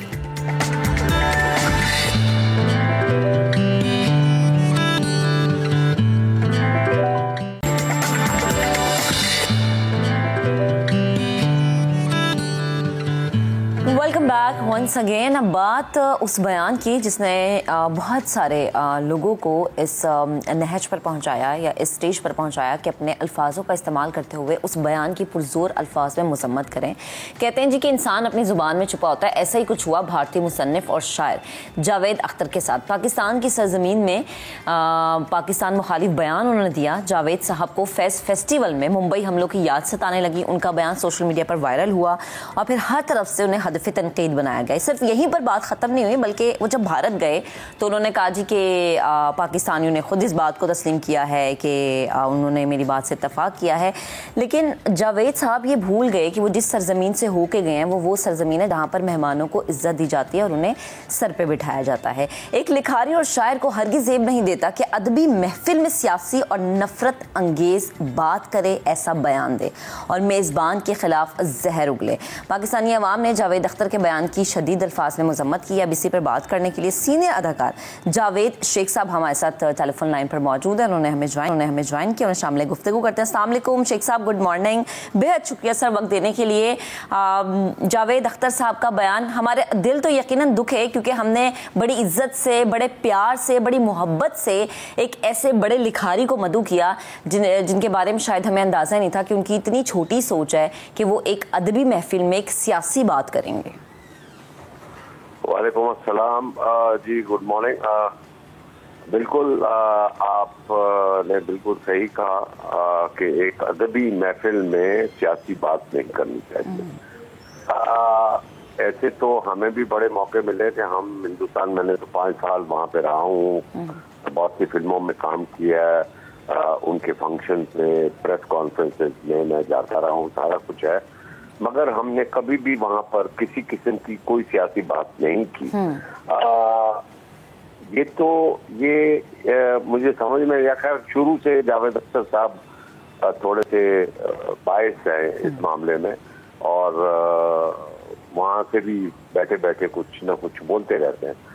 बहरहाल ये जगह नहीं थी बोलने की, और ना ही उनको कुछ ये हक है कि वो इस किस्म की गुफ्तगू इस प्लेटफॉर्म पे आके करें बात। और फिर ऊपर से बड़ा सराहा गया, जैसे कंगना ने वहाँ पे लिखा कि घर में घुस के मारा।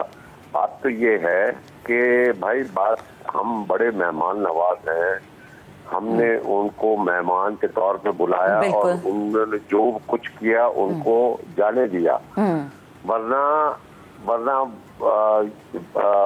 अगर कुछ हम मेहमान नवाज ना होते तो बहुत बुरा भी हो सकता था।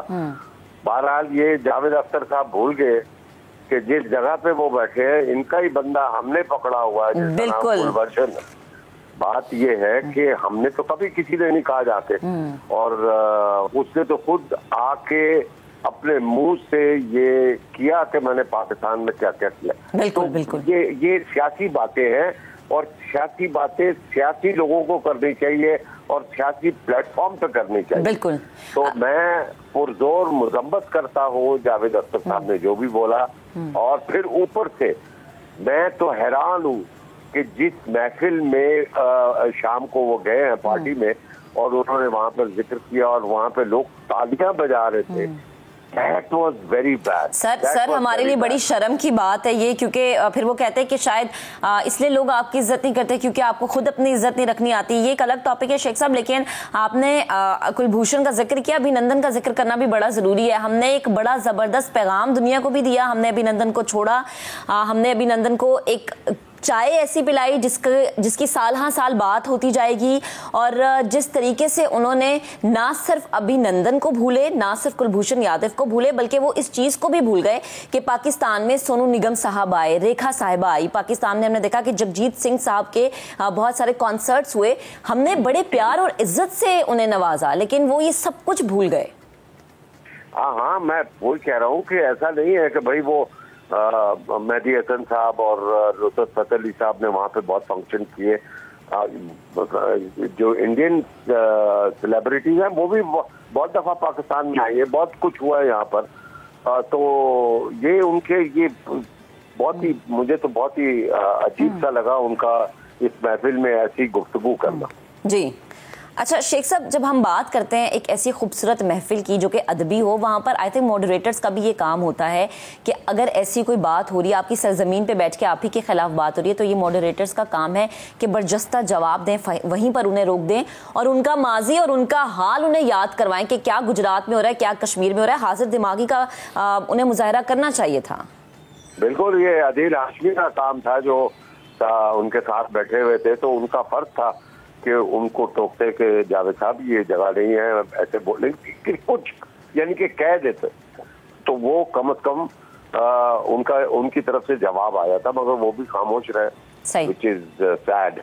जी अच्छा शेख साहब, जैसे उन्होंने कहा कि हमने बड़े मेहंदी हसन के कॉन्सर्ट्स करवाए, नुसरत फतेह अली खान साहब के कॉन्सर्ट्स करवाए, राहत फतेह अली खान साहब के कॉन्सर्ट्स करवाए, इनका फायदा उन्हीं को हुआ, उन्हीं की मैनेजमेंट ने कॉन्सर्ट्स करवाए, वहां की आवाम गई, कोई जबरदस्ती तो आवाम को नहीं लेके गया था उनकी, फिर आज तक वो इस चीज को कमा रहे हैं इस तरीके से कि मेहंदी हसन साहब के गाने, नुसरत फतेह अली खान साहब के गाने, राहत फतेह अली साहब के गानों को रीमेक करके अपनी फिल्मों में चलाते हैं, तो आज तक तो वो इन गानों से कमा रहे हैं ना। हाँ बिल्कुल बिल्कुल। और देखिए बात यह है कि उन्होंने ये कहा कि हमने ये किया, हमने वो किया, वहाँ पे फलां आए। अरे भाई बात ये है कि लता जी बहुत बड़ी फनकारा थी, बहुत उनके मद्दा पाकिस्तान में भी मौजूद है, ऐसी बात नहीं है। और उनका फंक्शन ना करवाना सिक्योरिटी रीजन की वजह से नहीं करवाया गया। ऐसे नहीं है कि उनको पसंद ही करते या बीइंग पाकिस्तानी उनको बुरा समझते। भाई लोगों के दिलों में बसती है, वो गुलकारा है, बहुत अच्छी और कमाल का वो गाती हैं और लोग उनको आज भी प्यार करते हैं, मगर उनका यहाँ पे शो ना होना सिक्योरिटी रीजन की वजह से नहीं हुआ कि भाई कंट्रोल कैसे करेंगे। सही। अच्छा शेख साहब, मुझे ये भी फरमाएगा कि बींगा एक्टर, जब हम कहते हैं कि कोई सरहद नहीं होती किसी भी टैलेंट के हवाले से, आपने भी भारत में काम किया है, हमने बहुत सारे अपने अदाकारों से ये सुना कि भारतीयों का रवैया हमारे साथ ठीक नहीं रहा, या अब जिस तरह से कहा जाता है कि पाकिस्तान के किसी फनकार को हम जगह नहीं देंगे, इतनी इनसिक्योरिटी क्यों पाई जाती है वहाँ की इंडस्ट्री में पाकिस्तानियों को लेके, पाकिस्तान के अदाकारों को लेके? नहीं, मैं आपको बताऊं कि वहाँ की इंडस्ट्री में कोई ऐसी चीज नहीं है। मैंने तो इतना काम किया और वहाँ की आवाम में भी इतना वो चीजें नहीं पाई जाती जो दूसरे लोगों के जहनों में। मैंने तो मुंबई हमले के बाद में कुछ 3-4 महीने तो मैं गया नहीं था, मेरा तो वहाँ पे अपार्टमेंट था। 4 महीने के बाद मैं जब वहाँ पर गया हूँ तो मैं थोड़ा सा खौफज़दा था, डर लगा था कि भाई जब मैं उतरूंगा तो वो फिर कुछ ना कुछ जुमले होंगे। मैं आप यकीन करें कि मैं बॉम्बे एयरपोर्ट पे जब उतरा हूँ और जब मैं बाहर निकला हूँ तो बाहर ऑब्वियसली लोग लेने के लिए आए होते हैं अपने रिश्तेदारों दोस्तों को, तो मैंने सोचा कि ये मुझे देख के तो शायद कुछ जुमले कसेंगे, पर जैसे ही मुझे उन्होंने देखा है बाखुदा, जिन्होंने मुझे पहचान लिया, उन्होंने कहा अरे शेख साहब welcome to India, welcome to India. I mean ये लोगों का मौक़िफ़ है आर्टिस्टों की तरफ। तो लिहाजा वो उनको पता है कि भाई हमारा इससे कोई ताल्लुक नहीं है, किसने क्या किया, किसको कैसे पकड़ा, किसको क्या सजा हुई, वो ये समझते हैं कि भाई ये वो इंडस्ट्री के सारे लोग जो है ना वो पाकिस्तानी एक्टरों से प्यार करते हैं। वो आज भी काम कर रहा था वहाँ पर। जो अब जो बुरा समझा जाता है वो अभी लोगों के जहन में डाला गया कि जी पाकिस्तानी एक्टर ना आए और इस इंडस्ट्री में ना चाहें, इस वजह से वो पॉलिटिकल स्टेप है। सही, ठीक, यानी लोगों की माइंड मेकिंग की गई। बेहद शुक्रिया शेख साहब, आप हमारे साथ मौजूद थे, गुफ्तगू कर रहे थे। तो अब हमारे से इतना ही पैगाम है हर हिंदुस्तानी के लिए, भले से वो कोई फनकार है या एक आम शहरी है, कि आरएसएस मोदी की ऐनक उतार के ज़रा देखिए। बड़े मोहब्बत करने वाले हम लोग हैं, बड़ा प्यार देते हैं, बड़ी इज्जत देते हैं। जब किसी को बुलाते हैं तो सर आंखों पर हम बिठाते हैं। और अगर याद करने की बात है तो बहुत सारी चीज़ें हैं जो कि हम याद करवा सकते हैं, लेकिन शायद हमें ये चीज़ ज़ेब नहीं देती कि हम अपने घर आए मेहमान किस तरीके से तजलील करें, जबकि वो मेहमान हमारी सरजमीन पर बैठ के हमारे ही वतन के बारे में ऐसे अल्फाज इस्तेमाल करके गया जिसके बाद हमें ये कहने की ज़रूरत पेश आई कि इतना बड़ा लिखारी इतनी छोटी सोच कैसे रख सकता है, और फिर वहाँ जाकर इसको सर्जिकल स्ट्राइक के तौर पर पेश करना बहुत ही शर्मनाक बात है। आपको बताएं कि सऊदी अरब में रफा टाउन का सहरा जामनी रंग के फूलों से ढक गया, जो सबकी तवज्जो का मरकज़ बना हुआ है। दीगर शहरों से सयाह इस मनाजिर से लुत्फ़अंदोज़ होने के लिए यहाँ का रुख कर रहे हैं। रवां बरस मौसम सरमा के दौरान शदीद बारिशों से सऊदी अरब के मगरबी इलाकों में सैलाबी सूरत हाल पैदा हो गई थी, लेकिन शिमाली इलाकों में बारिशों ने सहरा को एक नया रंग दे दिया है। यानी अगर कहीं पर ज़्यादा बारिशों से सैलाबी सूरत हाल, तो कहीं पर ये बारिशें जो हैं वो रहमत बनती हुई हमें नजर आई। ये सऊदी अरब की सिचुएशन मैंने आपको बताई। मनाजिर बड़े खूबसूरत है। ज़रा मजीद खूबसूरत मनाजिर मैं आपको दिखाती हूँ। मौसम बहार की आमद। कराची में सीव्यू क्लिफ्टन पर फूलों की रंगारंग नुमाइश का आगाज़ हो गया है। फ्लावर शो में अब परिंदों और पौधों और फूलों की जो है वो हम भरमार देख रहे हैं। इसके अलावा जो है नुमाइश एतवार तक जारी रहेगी। रेहान अहमद रिपोर्ट करेंगे।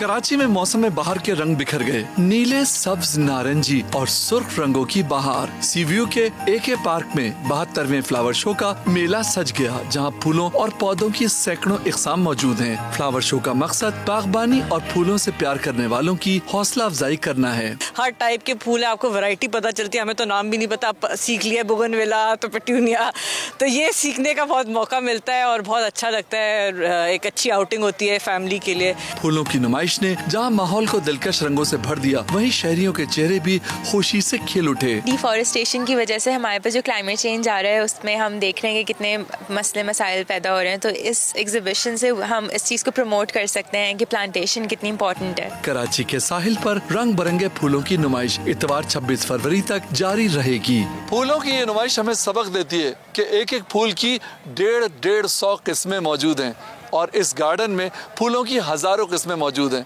इतवार तक जारी रहने वाली ये नुमाइश हमें सबक देती है कि जिंदगी खूबसूरत है, हमें इससे प्यार करना चाहिए। कैमरामैन इमरान खान के साथ रेहान अहमद, समा, कराची।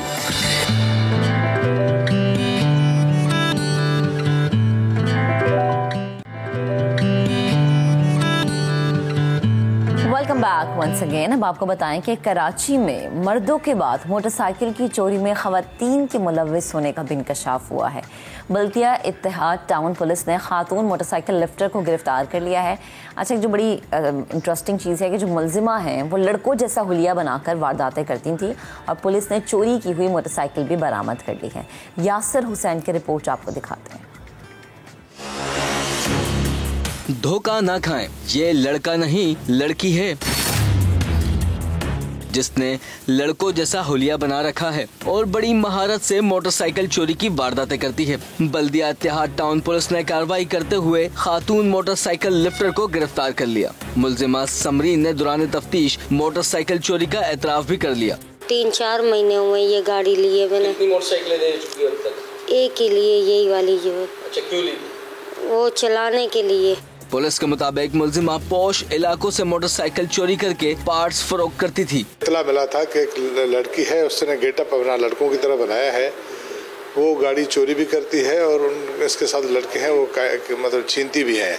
और इसने 1-2 गाड़ियाँ यहाँ बेची थी जिसकी हमें इन्फॉर्मेशन थी और कुछ गाड़ियों के पार्ट्स भी बेचे हैं। उसको अभी पकड़ा है, वो उस मोटरसाइकिल के साथ तो उसको चेक कराया है, तो इसने वहाँ से चोरी की है अपना छोटे शहबाज से, फेज 6 से। गिरफ्तार मुलजिमा से बरामद मोटरसाइकिल के मालिक ने बताया कि इसने मुलजिमा को ऑफिस के नीचे पार्किंग में 2 से 3 मरतबा देखा था। मेरी गाड़ी फेज 6 डिफेंस DHA से चोरी हुई है, मेरे ऑफिस के नीचे से। मैं वहाँ आउटडोर की जॉब करता हूँ। गाड़ियाँ ढूंढ रहा था, 3 दिन हो गए थे मेरे को। 3 दिन के बाद जिन्होंने मेरी गाड़ी चोरी करी है, तो ये मेरे गेट के पास ना एक नई गाड़ी के ऊपर बैठे हुए थे। 2.5 साल हो गए मैं जॉब कर रहा हूँ। 2.5 साल में 2-3 दफ़ा इनको मैंने देखा। पुलिस ने मुकदमा दर्ज करके तफ्तीश शुरू कर दी, जबकि मुलजिमा के दीगर साथियों की गिरफ्तारी के लिए छापे मारे जा रहे हैं। कैमरामैन कासिम रईस के साथ यासिर हुसैन, समा, कराची। चलें जी, आगे बढ़ते हैं और बात करेंगे आपकी स्किन केयर के हवाले से। अच्छा जी, गर्मियाँ आ गई हैं और गर्मियों के मौसम की जो सख्त धूप है वो हमें ज़्यादा परेशान करती है। ये धूप आपकी स्किन के लिए, आपकी स्किन के जिल्द के लिए ज़्यादा नुकसानदेह होती है। सूरज की रोशनी की वजह से जिल्द की रंगत में तब्दीली आती है, किसी की स्किन टैन हो जाती है, किसी को स्पॉटिंग शुरू हो जाती है। धूप की वजह से जिल्द का रंग स्याह हो जाता है। कुछ लोगों की जिल्द इतनी हसास होती है कि वो जल जाती है, जिसे हम सनबर्न कहते हैं। जिल्द खुरदरी हो जाती है, स्याह होना शुरू हो जाती है। गर्मियों के मौसम में जिल्द का ख्याल कैसे रखा जाए, इस सनबर्न से, टैन से कैसे बचा जा सकता है, माहिर अमराज़े जिल्द डॉक्टर काशिफ मलिक से मैंने बात की थी, वो गुफ्तगू आपको दिखाते हैं। डॉक्टर काशिफ स्किन स्पेशलिस्ट हमें ज्वाइन कर चुके स्टूडियोज में, शामिल गुफ्तगू करते हैं। अस्सलाम वालेकुम, गुड मॉर्निंग, कैसे हैं आप? Good morning to you also. बहुत अच्छा टॉपिक है आपका। हाँ, मैं क्योंकि जाहिर है ना गर्मियाँ शुरू हो चुकी हैं, अब जाहिर सी बात है जिन्होंने बाहर निकलना उनके लिए तो मुश्किल है। पेशेंट्स आते हैं क्योंकि मैं सुबह में हॉस्पिटल में होता हूँ, जो हॉस्पिटल है जो कि एक वाहिद है जो बलूचिस्तान और सिंध के बिल्कुल बॉर्डर पर है, हबरेवर रोड पर है। तो वहाँ पे भी बहुत आते हैं। तो मैं थोड़ा सा आपको बता दूं कि बैड इफेक्ट्स क्या होते हैं। सबसे पहले तो सन टैन होता है, हमारी स्किन में मेलेनिन जो होता है बढ़ जाता है। आपने जैसे बिल्कुल सही कहा कि रंगत आपकी डार्क होने लगती है। सन बर्न भी हो सकता है अगर जिनकी फेयर स्किन है। साथ साथ अपना इसके अंदर रिंकलिंग, जो आपके वक्त से पहले झुर्रियाँ पड़ती हैं, वो भी सनलाइट से हो सकती हैं। पिगमेंटेशन जो सबसे बड़ा इशू है, आपकी जगह जगह पे पैची स्किन हो जाती है, आपकी स्किन की इलास्टिसिटी जो होती है, जो यूथफुलनेस है वो लॉस हो जाती है, साथ साथ एक सेंसिटिविटी आ जाती है और आपके बाल भी ड्राई हो जाते हैं। तो इसके अंदर हमें सबसे पहले तो हमेशा कहता हूँ अपने हर एक शो में कि प्लीज सनब्लॉक लगाना जरूरी है। हमारे पास आए, आपकी स्किन टाइप के लिहाज से आपको बताएंगे, जो नहीं आ सकते या कोई ऐसी जगह पर है जो अपना चाहें तो मैं आपको एक सनब्लॉक बनाना सिखा रहा हूँ, आप घर पे बैठ के बना सकते हैं। इट्स वेरी गुड ना कि देखिए हम लोग तो वैसे कहते हैं सनब्लॉक्स इतने महंगे हैं, नहीं खरीदे जाते हैं, तो भाई महंगे कुछ नहीं होते, आप घर में भी बना सकते हैं। तो ये देखिए आपके लिए बड़ा आसान सा मैंने फॉर्मूला बनाया है, इसका नाम होममेड सनब्लॉक का नाम है RAYZ। R से है रोज वाटर जो कि अर्के गुलाब है 1 चम्मच लीजिएगा, A से एलोवेरा जेल है जो कि 1 चम्मच है, Y से योगर्ट जो कि दही है 1 चम्मच। अच्छा, ये आपको पंसारी की दुकान से मिल जाएगा, जिंक ऑक्साइड, ये 1 चम्मच आप लीजिए, इसको मिला के अपने पास रख लीजिए और उसको सुबह धूप में निकलने से पहले या किचन में जाने से पहले पूरे फेस पे अप्लाई कर रहे, गर्दन पे, हाथों पे, और अगर चाहें तो उस पेस्ट को बना के आप फ्रिज में भी रख सकते हैं। तो कितने दिनों के लिए हम सेव कर सकते हैं? इसकी ये शेल्फ डिपेंड लाइफ क्या करता है कि आप कितने दिन यूज कर रहे हैं। मैं कहूँगा वीकली बनाइए, वीकली बनाइए। इसके अंदर ये कि स्पेशली हमारे जो, क्योंकि आपका माशाल्लाह शो पूरे दुनिया में जाता है, ऐसे लोग जो हमसे आ नहीं सकते या कुछ लोग हैं जो समझते हैं कि उनको सनब्लॉक सूट नहीं कर रहा, तो ये ऑर्गेनिक सनब्लॉक है, ये घर के अंदर RAYZ जी इंशाल्लाह सूट कर जाएगा। लेकिन अगेन इसको पैच टेस्टिंग जरूर कर लें, गर्दन के पास लगा लें, अगर लाली खारिज जलन लगे तो अवॉइड करें, वरना यूजुअली नहीं होता है ऐसा। अच्छा डॉक्टर साहब, मुझे बताएं कि अक्सर हमने देखा है कि धूप में आपकी स्किन टैन हो जाती है। जी ट्रू। अच्छा, हमारी सोसाइटी में वैसे ही गोरा रंग जी बिल्कुल किया जाता है, तो वो जब टैन स्किन है आपकी और कहते हैं कि ओहो हो ये तो सनबर्न है और ये इतना जल्दी नहीं जाएगा, उसके लिए क्या होता है? मतलब मैंने ये सुना जी एलोवेरा लें और उसको आप रब करना शुरू करते हैं, इट्स वेरी गुड, ऑर्गेनिक चीज है। लेकिन मैं सबसे पहले तो कहूँगा कि अपनी आदत बना लीजिए, सुबह उठ के आपने फेस वॉश किया, दांत ब्रश किया, आपने सनब्लॉक लगा लिया। अच्छा, अपनी आदत बना लीजिए, मतलब आप बाहर जाए ना जाए, आप किचन में जाए ना जाए, आप घर पर ही हो, क्योंकि आपको इंडोर पोल्यूशन से बचाता है, आपकी स्किन को सेव करता है। सनलाइट में आप जाए जा रहे, सनलाइट में हम सबका काम होता है, सनलाइट के बेनिफिट्स भी हैं, लेकिन ये हम उसकी बात कर रहे हैं जो एक्स्ट्रा जो लोग एक्सपोज हैं, स्पेशली वो लड़कियां जो मार्केटिंग कर रहे हैं, गाड़ी में मोटर बाइक पे हैं, उनको बाहर निकलना होता है, जगह जगह विजिट करनी होती है, उनको ये जरूर लगाना है, मतलब आदत बनाइए। मैं कहूँगा कि सबको सनब्लॉक लगाना चाहिए, बिकॉज आपको पता है ग्लोबल वार्मिंग हो रही है, तो उसको आप अपना मेंटेन करें आपकी स्किन, क्योंकि आखिर लोग हमारा चेहरा ही तो देखते हैं, क्यों ना इसकी बेहतरीन हिफाजत की जाए, तो आप करें। और आपको मैंने सनब्लॉक बनाना सिखाया, वो भी आप घर पे बना सकते हैं। अगर आप आ सकते हैं मेरे पास, तो मुर्शिद हॉस्पिटल में मैं होता हूँ, वहाँ पे आप आके मुझे दिखा सकते हैं। एक चीज़ का ख्याल रखिए कि आप अपनी स्किन का केयर जरूर करिए। रात में आपको विटामिन C क्रीम, जैसे आपने कहा अगर किसी को सन टैन हो गया, बेसिकली हमारी स्किन में मेलेनिन होता है, ठीक है, मेलेनिन, हम लोग ब्राउन पीपल हैं, वी आर ब्राउन पीपल, हमारी स्किन सनलाइट से मेलेनिन और उभर जाता है, जिसकी वजह से आपकी डार्कनिंग इफेक्ट आता है। लकीली सन जो बर्न है वो हमें कम होता है, वो फेयर लोगों में ज्यादा होता है, तो उनमें सनबर्न जो आप अमेरिकन और ब्रिटिश लोगों को देखेंगे उनमें सनबर्न बहुत ज्यादा होता है, सिवियर होता है। हमारे अंदर जो कि मेलेनिन मीडियम है, बहुत ज्यादा या बहुत कम नहीं है, और मेलेनिन आपकी स्किन को सेफ भी करता है, लेकिन आपका कॉम्प्लेक्शन बहुत इंप्रूव किया जा सकता है। ठीक है। अच्छा डॉक्टर साहब, मुझे ये बताएं कि गर्मियों में क्या आपकी स्किन एक्ने के लिए ज्यादा एक्टिव होती है? यस, बिल्कुल, आपने बहुत अच्छा सवाल किया है। आपकी हमारी गर्मियों में हमारी बॉडी पे, फेस पे सीबम एक्सक्रीशन ज्यादा होता है। सीबम क्या होता है? एक नेचुरल सा एक ऑयल है जो हमारी स्किन में होता है, जो हमारी स्किन को प्रोटेक्टेड रखता है। जब वो ज्यादा हो जाता है, अच्छा आजकल यंग लोगों में बाहर खाने पीने का बड़ा रुझान है, उसकी वजह से भी हो जाता है। तो सबसे पहले तो मैं बंद कराता हूँ जंक फूड, कोशिश करें कम से कम खाएं। बाहर का खाना है तो आप टिक्का ले लीजिए, सीख कबाब ले लीजिए, बारबेक्यू ले लीजिए, हलीम ले लीजिए, सैंडविचेस ले लें, जूसेस ले लें। अच्छा, चाय बहुत अच्छी होती है एक्ने के लिए, बड़ी अच्छी खबर है जी। Tea is very good for acne, लेकिन इसका मतलब ये नहीं कि आप बहुत ज्यादा चाय पीते रहें ना। बिल्कुल सही आपने कहा। तो चाय इज गुड बिकॉज चाय में एंटीऑक्सीडेंट्स होते हैं, विटामिन C होती है। ऑन द कॉन्ट्रेरी जो कॉफी होती है वो आपकी स्किन के लिए खराब होती है, वो एक्ने बढ़ा सकती है। तो आपको ये पॉइंट्स होते हैं जो आपको आना चाहिए, बिकॉज ये तो बेसिक चीजें जो बहुत लोगों को नहीं पता है या मिस इन्फॉर्मेशन है। तो आपके प्रोग्राम के थ्रू अवेयरनेस हम देते हैं ताकि लोगों को ज्यादा पता चले। मैं थोड़ा सा आपको मेडिकल टिप्स भी बता दूं कि आपको एक अच्छा ब्रेकफास्ट जरूर। अच्छा, आजकल सुबह में भूख नहीं लग रही होती तो अपने साथ ऑफिस या कॉलेज या स्कूल ले जाएं, वहां पे 11 बजे खा लें। कैप्सूल आती है फॉलिक एसिड, वो जरूर खाएं, क्योंकि हम सब फौलाद के बने हुए। ईव प्रो या इवनिंग प्रिमरोज ये फीमेल्स के लिए बहुत अच्छी है। अच्छा, 12 से 15 ग्लास पानी अब पीना शुरू कर दीजिए, क्योंकि अब गर्मी आ गई है। जंक फूड नहीं लें, कोल्ड ड्रिंक नहीं लें, ज्यादा दूध और दही का इस्तेमाल करें। अच्छा, स्लीप पैटर्न बड़ा जरूरी है। आपकी स्किन को जल्दी सोएं, जल्दी उठें और 6 से 8 घंटे सोना जरूरी है। ये सब पॉइंट्स होते हैं जो आपको हेल्प करते हैं।